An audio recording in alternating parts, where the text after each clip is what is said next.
اعوذ باللہ من الشیطان الرجیم بسم اللہ الرحمن الرحیم۔ سنن ابی داؤد حدیث نمبر 711۔ ام المومنین عائشہ رضی اللہ عنہ فرماتی ہیں کہ رسول اللہ صلی اللہ علیہ وسلم اپنی رات کی نماز پڑھتے اور وہ آپ کے اور قبلے کے بیچ میں اس بچھونے پر لیٹی رہتی جس پر آپ سوتے تھے، یہاں تک کہ جب آپ صلی اللہ علیہ وسلم وتر پڑھنے کا ارادہ کرتے تو انہیں جگاتے تو وہ بھی وتر پڑھتی۔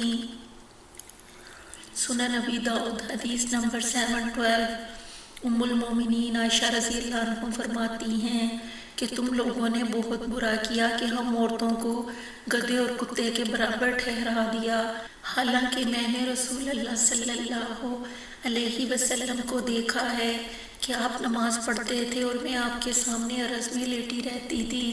جب آپ صلی اللہ علیہ وسلم سجدہ کرنے کا ارادہ کرتے تو میرا پاؤں دبا دیتے، میں اسے سمیٹ لیتی، پھر آپ سجدہ کرتے۔ سنن ابی داؤد حدیث نمبر 713۔ ام المومنین عائشہ رضی اللہ عنہ فرماتی ہیں کہ میں سوئی رہتی تھی، میرے دونوں پاؤں رسول اللہ صلی اللہ علیہ وسلم کے سامنے ہوتے اور آپ رات میں نماز پڑھ رہے ہوتے۔ جب آپ صلی اللہ علیہ وسلم سجدہ کرنا چاہتے تو میرے دونوں پاؤں کو مارتے تو میں انہیں سمیٹ لیتی، پھر آپ سجدہ کرتے۔ سنن ابی داؤد حدیث نمبر 714۔ ام المومنین عائشہ رضی اللہ عنہ فرماتی ہیں کہ میں رسول اللہ صلی اللہ علیہ وسلم کی سمت میں لیٹی رہتی، آپ نماز پڑھتے اور میں آپ کے آگے ہوتی۔ جب آپ صلی اللہ علیہ وسلم وتر پڑھنا چاہتے تو آپ صلی اللہ علیہ وسلم فرماتے، سرک جاؤ۔ سنن ابی داؤد حدیث نمبر 715۔ عبداللہ بن عباس رضی اللہ عنہ کہتے ہیں کہ میں ایک گدھی پر سوار ہو کر آیا، ان دنوں میں بالغ ہونے کے قریب ہو چکا تھا اور رسول اللہ صلی اللہ علیہ وسلم منام میں نماز پڑھا رہے تھے۔ میں صف کے بعض حصے کے آگے سے گزرا، پھر اترا تو گدھی کو چرنے کے لیے چھوڑ دیا اور صف میں شریک ہو گیا تو کسی نے مجھ پر نکیر نہیں کی۔ ابو داؤد کہتے ہیں یہ کاملی کے الفاظ ہیں اور یہ زیادہ کامل ہیں۔ مالک کہتے ہیں جب نماز کھڑی ہو جائے تو میں اس میں گنجائش سمجھتا ہوں۔ سنن ابی داؤد حدیث نمبر 716۔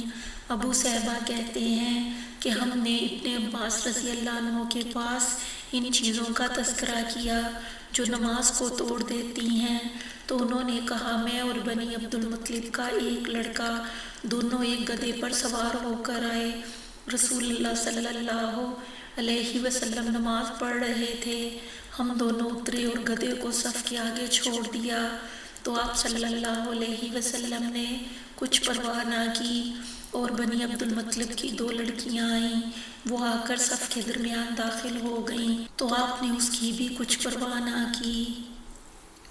سنن ابی داؤد حدیث نمبر 717۔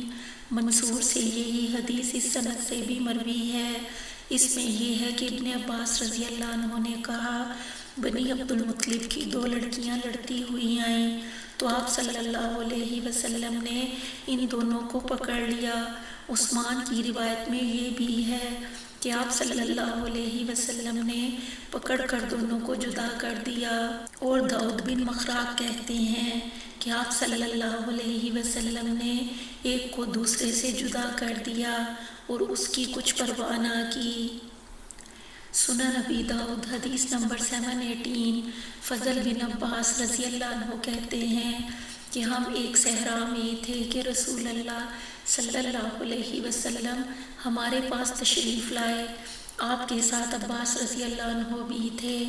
آپ صلی اللہ علیہ وسلم نے صحرا کھلی جگہ میں نماز پڑھی اس حال میں کہ آپ کے سامنے سترہ نہ تھا اور ہماری گدھی اور کتیا دونوں آپ صلی اللہ علیہ وسلم کے سامنے کھیل رہی تھیں، لیکن آپ نے اس کی کچھ پرواہ نہ کی۔ سنن ابی داؤد حدیث نمبر 719۔ ابو سعید خدری رضی اللہ عنہ کہتے ہیں کہ رسول اللہ صلی اللہ علیہ وسلم نے فرمایا، نماز کو کوئی چیز نہیں توڑتی، اور جہاں تک ہو سکے گزرنے والے کو دفع کرو کیونکہ وہ شیطان ہے۔ سنن ابی داؤد حدیث نمبر 720۔ ابو الوداع کہتے ہیں کہ ابو سعید خدری رضی اللہ عنہ نماز پڑھ رہے تھے کہ قریش کا ایک نوجوان ان کے سامنے سے گزرنے لگا تو انہوں نے اسے دھکیل دیا، وہ پھر آیا، انہوں نے اسے پھر دھکیل دیا، اس طرح 3 بار ہوا۔ جب نماز سے فارغ ہوئے تو آپ نے کہا، نماز کو کوئی چیز نہیں توڑتی، لیکن رسول اللہ صلی اللہ علیہ وسلم کا فرمان ہے کہ جہاں تک ہو سکے تم دفع کرو کیونکہ وہ شیطان ہے۔ ابو داؤد کہتے ہیں جب رسول اللہ صلی اللہ علیہ وسلم سے مروی 2 حدیثوں میں تعارض ہو تو وہ عمل دیکھا جائے گا جو آپ کے صحابہ کرام نے آپ کے بعد کیا ہو۔